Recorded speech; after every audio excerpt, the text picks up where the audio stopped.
This Michael Saylor speech is absolutely jaw-dropping. You don't want to miss this. Today, he reveals why the United States must hold Bitcoin and what happens if it doesn't. Imagine a future where the U.S. isn't just a financial powerhouse. It's the undisputed Bitcoin superpower, a nation built not on fiat currency, which can be printed into worthlessness, but on digital capital, the hardest, most incorruptible form of money ever created. Michael Saylor says this isn't some distant dream. It's happening right now. The problem? Most people don't see it coming. For decades, the United States has dominated through the dollar, military strength, and technological innovation. But today, inflation, unsustainable debt, and geopolitical instability are cracking the foundations of that power. The future will belong to nations that adapt, those that own, regulate, and integrate Bitcoin into their national reserves. And Saylor? He's clear. Bitcoin is digital capital, the purest form of money. Unlike the dollar, it can't be printed, devalued, or controlled by any government. Any country that masters Bitcoin gains a financial weapon that no central bank can manipulate. Bitcoin isn't just an asset, it's the foundation of the next financial era. The U.S. has two choices: embrace Bitcoin as a strategic reserve asset and secure digital dominance. Ignore it and watch another superpower take the lead. Nations that adopt Bitcoin will attract top-tier talent, institutional money, and unprecedented economic strength. This isn't just about securing wealth, it's about securing power. Think about it. The internet changed everything: communication, business, global influence. Bitcoin is doing the same for money. The race has already started. So, will the U.S. seize this moment and become the Bitcoin superpower of the future? Or will another nation take the lead? One thing is certain: Bitcoin is inevitable. The future is unfolding right now. The only question is, who's ready? Before we dive into Michael Saylor's mind-blowing speech, take a second to like this video, share it with someone who needs to hear this. Drop your thoughts in the comments, subscribe so you never miss an update on Bitcoin and expert insights. Now let's get into Saylor's supercharged speech. The word strategic Bitcoin reserve to the casual observer sound like a stockpile of an asset. To a closer observer, it sounds like a stockpile of the most valuable asset the human race has ever invented. But I'm here today to show you how the strategic Bitcoin reserve represents a strategy for United States digital supremacy in the 21st century. The president, with his vision, has established a strategic Bitcoin reserve as of last week and has declared that America will be the Bitcoin superpower. That is prescient. I would hazard to guess that the great majority of the people that saw that post don't even know what Bitcoin superpower means, and they haven't really considered it. I was inspired by the words, and that caused me to put together this presentation today. Why is Bitcoin critical to the prosperity of the United States in the 21st century? That is the question we all should be asking. There are many metaphors for thinking about a strategic reserve of Bitcoin. Bitcoin is digital capital. If we thought of it as Bitcoin as digital capital, is this a stockpile of cheese? Is this a stockpile of oil, natural gas, or even uranium, all of which would be interesting? Well, at its worst case, in its narrowest form, you could think about the strategic Bitcoin reserve as a stockpile of the apex asset of the human race. And so what's it worth? Well, over the next 20 years, I think it's worth anywhere from $3 trillion to $106 trillion to the United States. U.S. corporations, like my corporation, are actually recapitalizing on Bitcoin. We've gone from having $250 million of assets 48 months ago to having nearly $45 billion of assets in 48 months. If you look out over the next 20 years, corporations that are accumulating Bitcoin on their reserve, like MSTR, like Mara, like Riot, they're going to have $20 to $40 trillion. So this is a small metaphor, but it's a powerful metaphor. But, you know, it's hard to rent out or finance or develop your cheese or your gold or your natural gas buried in a vault. So a more powerful metaphor is Bitcoin is digital property. If you own 5% of Manhattan and your family had owned it for 100 years and someone said, how are you going to pay your bills? You wouldn't say, we're just going to sell it. You would say, we're going to rent it. We're going to develop it. We're going to put a building on top of it, a business on top of it, or we're going to finance it. We're going to borrow against it. The same is true with Bitcoin. In 20 years, the United States could be generating $10 trillion per year by renting, developing, or financing the assets in that strategic Bitcoin reserve. The AIs are coming. The AIs don't get bank accounts. They don't get credit cards. The AIs, the artificial intelligence economy, will be built on digital capital, digital property. It'll be a $100 trillion economy. It'll be built on Bitcoin. Well, a lot of people, they think of it as an asset. You think of it as a property, but what we know to be true is that Bitcoin is actually a network, and it's not just any network. It's not an information network. It's an energy network. It's a conservative network. I can send $1 billion from me to you. I lose it. You have it. That is the conservation of energy in cyberspace. So when you start to visualize Bitcoin as a digital energy network, what you realize is that trillions of dollars of digital commerce will flow over that network. The banking system of the world is going to rebuild itself on a digital energy network. We're going to have 40,000 banks that will be settling with each other in real time. Finally, moving billions, tens of billions, or hundreds of billions of dollars an hour over a pure digital network. Right? So if you look at the world and imagine digital energy moving around the world, and then you ask the question, would you want to own it or would you want to ignore it? It's an important question. And of course, you know, I think some of you might have seen the cyber blackout of X yesterday and all the cyber attacks. The last and most important metaphor is when we have open digital energy flowing, it is a commerce network. But when we reverse that digital energy into a shield, it becomes a defense system. Bitcoin's a digital defense system.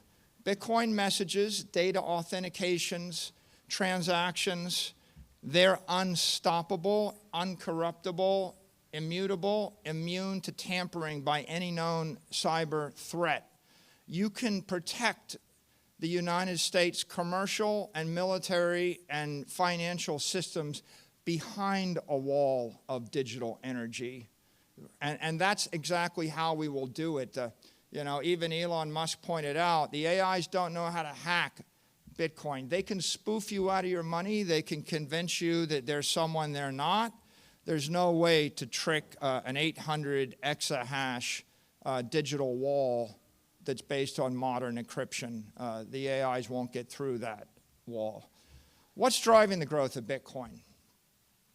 It is the most powerful force in the world right now. It's growing nearly 60%. It's become the eighth largest asset in the world. It's about to become the largest asset in the world in the next 48 months.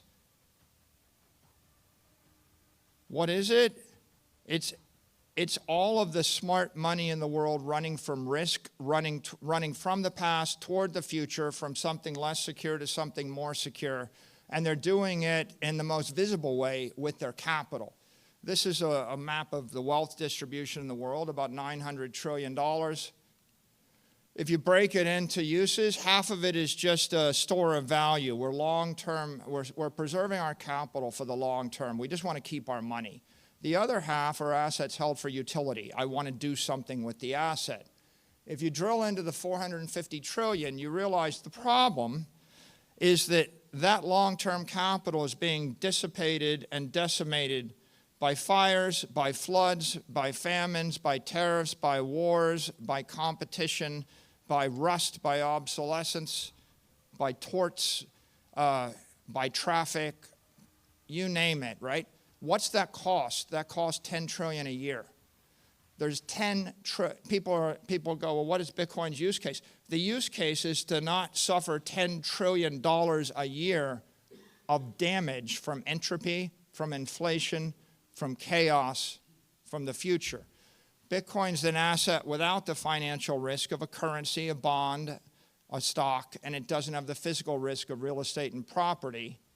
And we're stripping away the counterparty risk to everything. And so we're moving away from risk, and what that means is that as the word spreads that there's an opportunity to keep your money without taking risk, long-term capital is being merged into the Bitcoin network. The greatest digital transformation of the 21st century, it isn't the transformation of music, it isn't the transformation of your photos, your communications, your Facebook friends, or educational videos, although each of those things made $1 trillion company. The greatest digital transformation is the transformation of capital.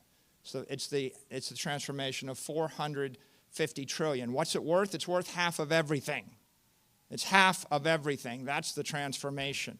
Digital capital is stronger, faster, and smarter capital. It's everything you don't like about the building stripped away, and you've got an invisible, indestructible, immortal, teleportable building. It's a better building. It's global capital. It's everybody that's living in Asia and Africa and South America would move to the U.S. if they could. They'd move their money to the U.S. if they could. They want the currency of the U.S. They want the property of the U.S. They want the security of the U.S. They want the values of the U.S. But they can't have it. So the second best thing they can have is move their money into the Bitcoin network, which has all of the values, protections, and security of the U.S. Bitcoin is immortal capital. Right? You can keep your money for 1,000 years. A 10 basis point fee works out to a useful lifetime of 1,000 years. All the other long-term capital assets have a life of 10 to 100 years. Find a business you want to invest in that'll be around for 500 years. Find a building that will last for 500 years. Find a bond that will pay off in 500 years. Find a piece of art that'll still be legible in 500 years. And finally, what we all know in this room is that Bitcoin is, and digital capital is ethical capital. It's the only thing in this world you can truly own. If you have possession of the keys, if you have possession of the knowledge of where the keys might be, you own the thing. No one can take the thing away from you. Everything else you have in this world you own at the pleasure of someone more powerful than you until they decide to take it away from you. Satoshi gave us property rights, sound money, sovereign money.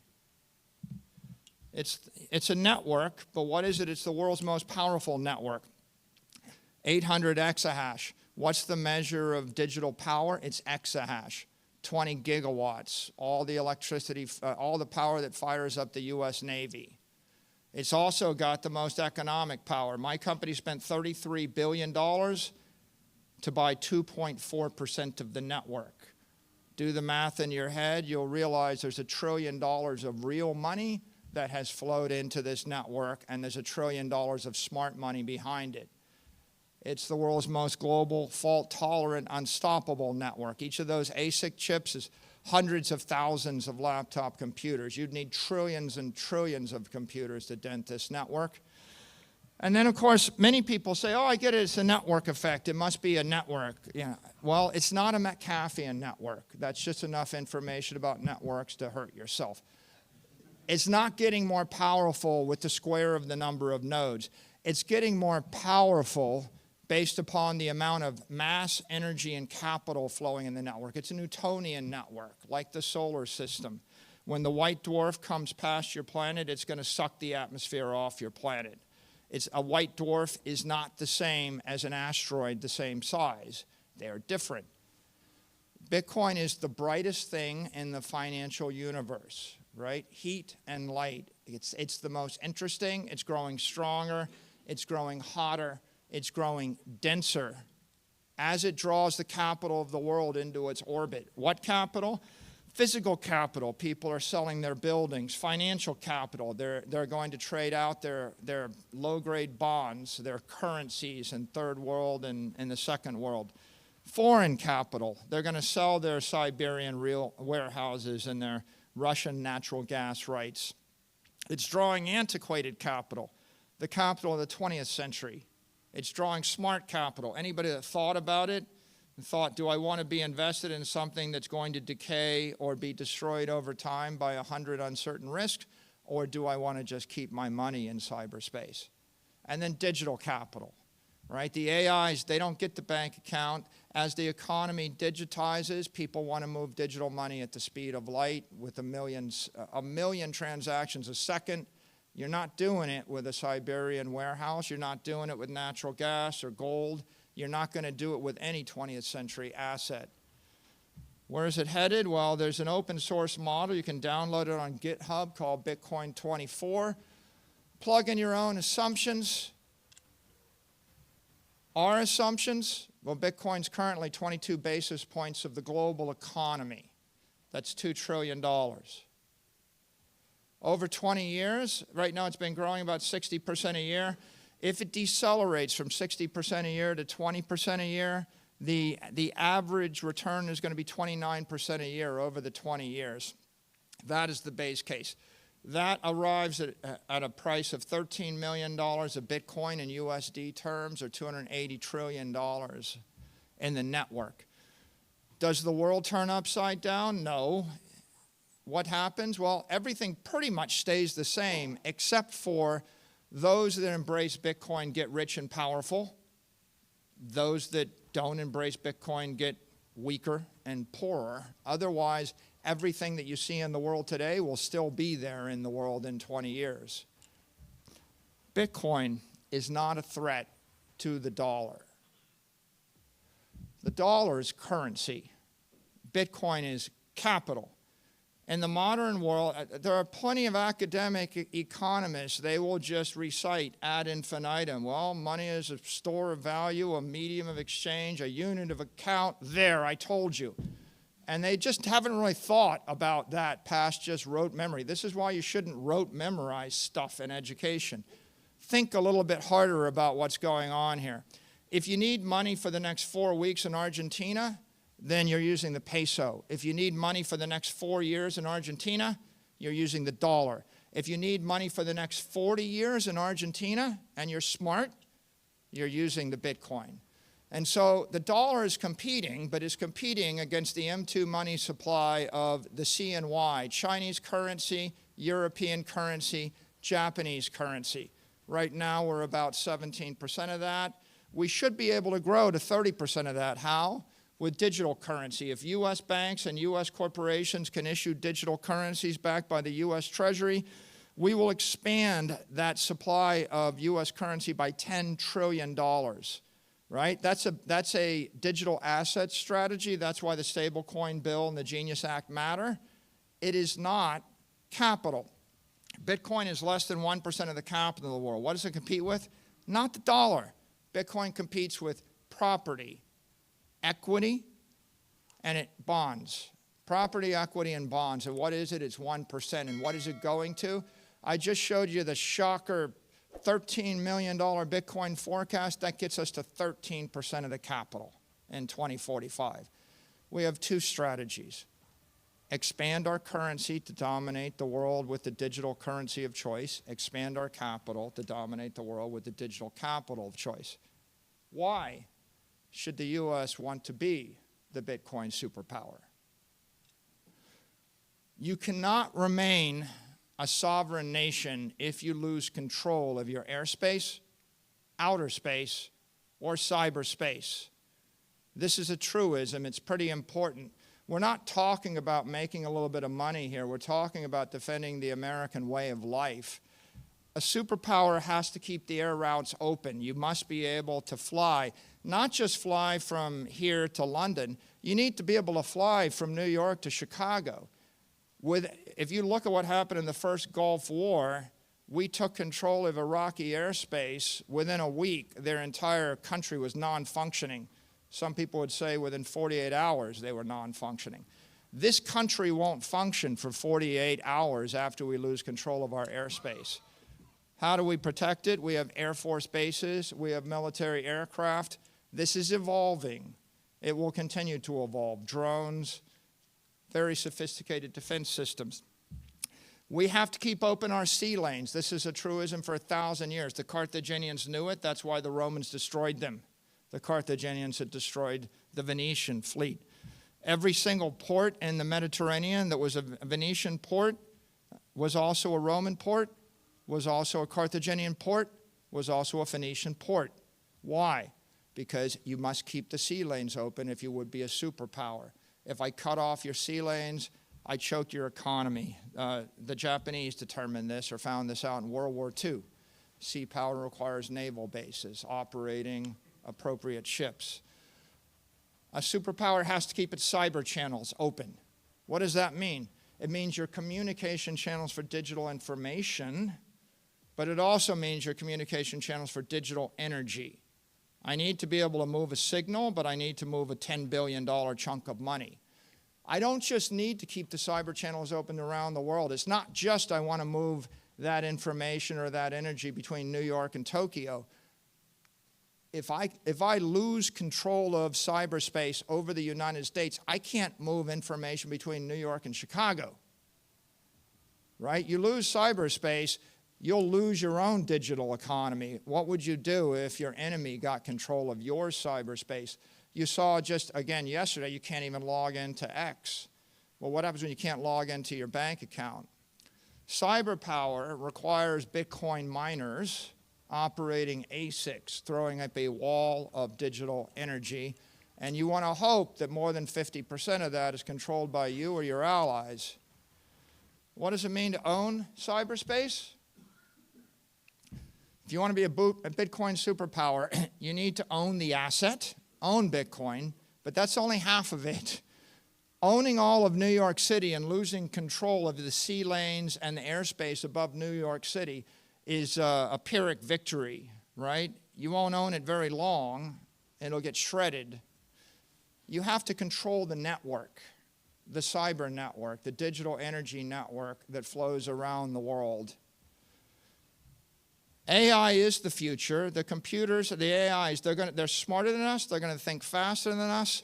At some point, they'll be thinking 1,000,000 times a second, talking to each other, right? And if you want to build the greatest economy in the world, your cars need to drive themselves, the robots need to think, the factories need to think, and your agent needs to be thinking 1,000,000 times a second about how to do something useful for you.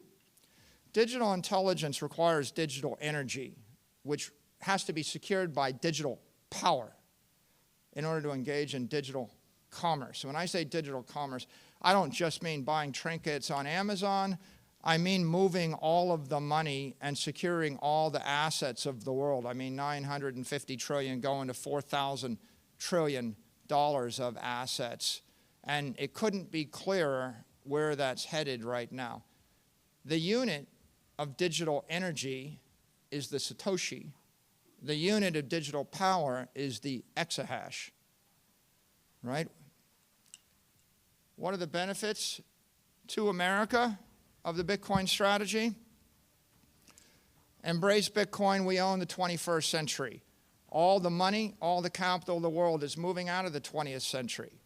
Everything that made sense, every educated financier was educated in the 20th century. They were taught a bunch of bromides, a bunch of rules. All of those rules probably made sense in the 20th century. The way we fought World War II is not the way we fight World War III. Every military doctrine, every financial doctrine, it might have been right at one point. It's not right any longer. Trillions of dollars of capital is going to flow from those physical and financial assets into digital, into the Bitcoin network. Okay, you might say, well, I'm making a strong assertion. Bitcoin is the digital capital network. I'm not just the one making that assertion. The President of the United States made that assertion last week. Explained by David Sachs on Friday night. He said, Bitcoin is the only crypto asset that is truly decentralized. It is special. Maybe in the future there might be some other digital capital. The US government doesn't recognize any other digital capital, nor do we. And that's because 99% of the power in the crypto ecosystem is in the Bitcoin network. If you want to own cyberspace and own the future, you need to own it. Embrace Bitcoin and strengthen the dollar. We have the chance to establish, own, and control the global digital capital network.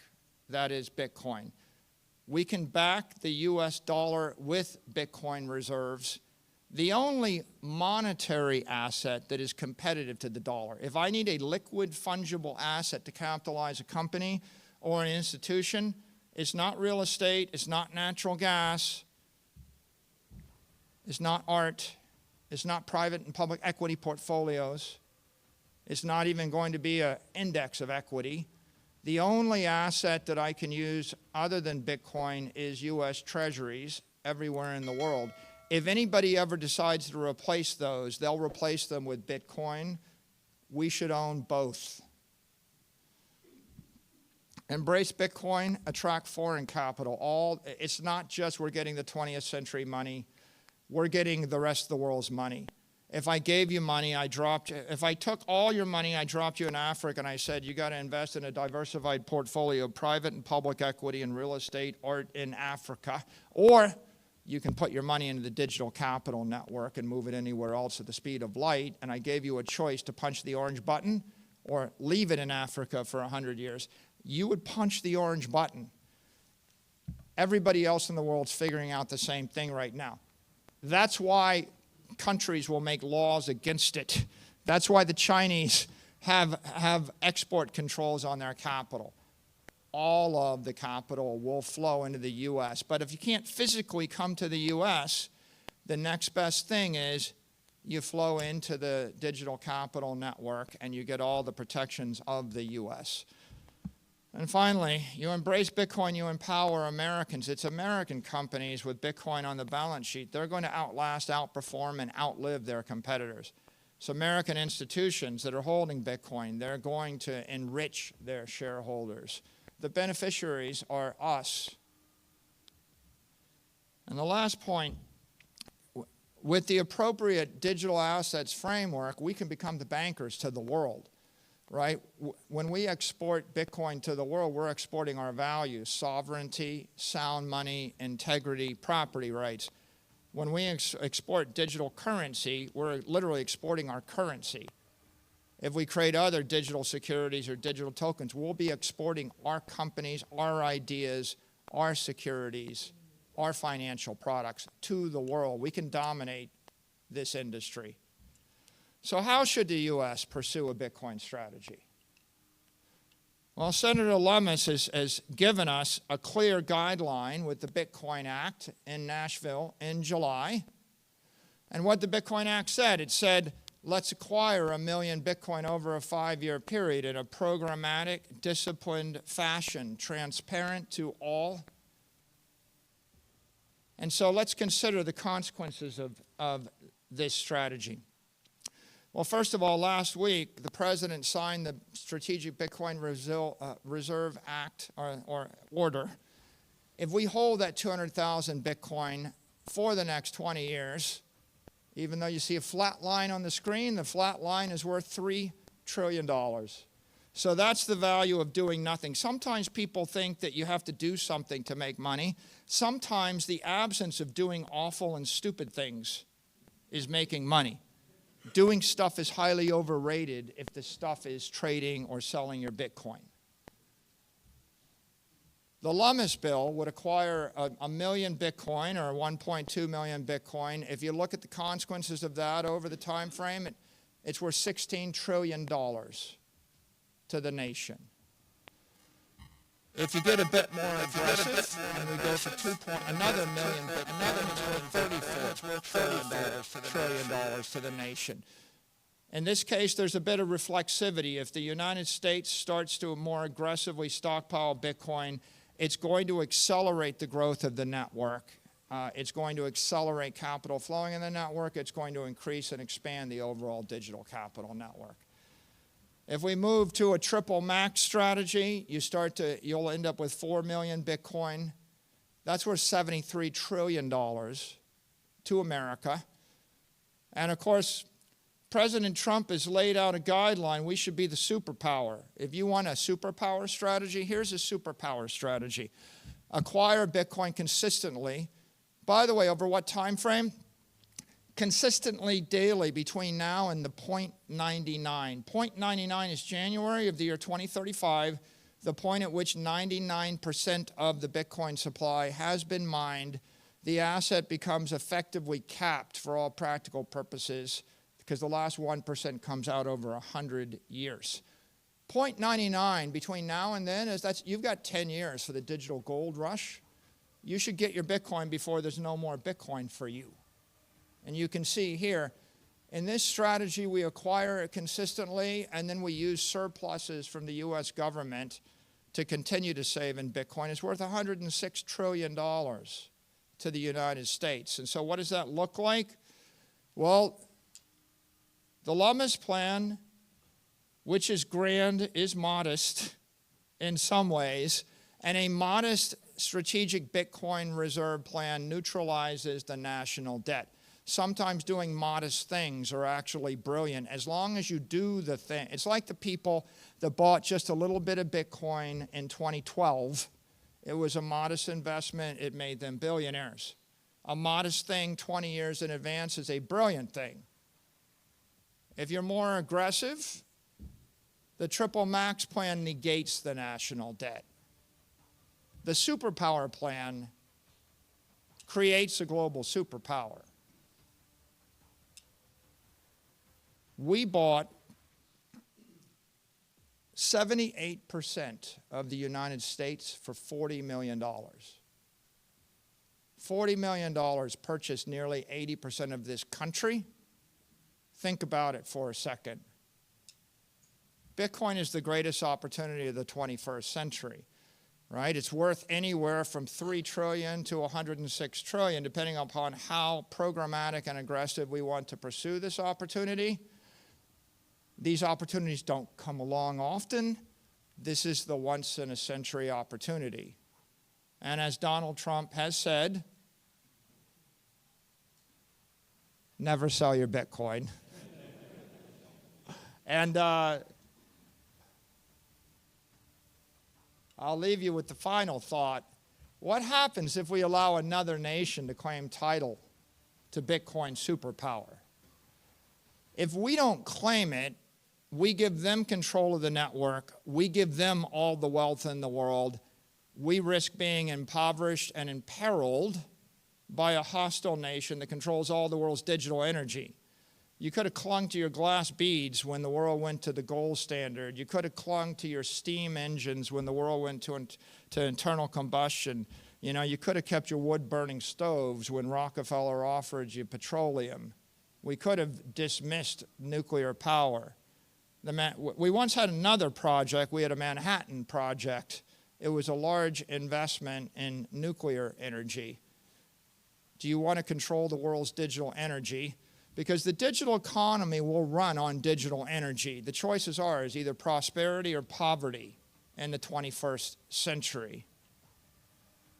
Bitcoin is manifest destiny for America. And that's a wrap on Saylor's powerful speech. Unbelievable insights. What do you think? Drop your thoughts in the comments. If you found this valuable, don't forget to like, share, and subscribe. It really helps the channel grow. Thanks for watching, and I'll catch you in the next one.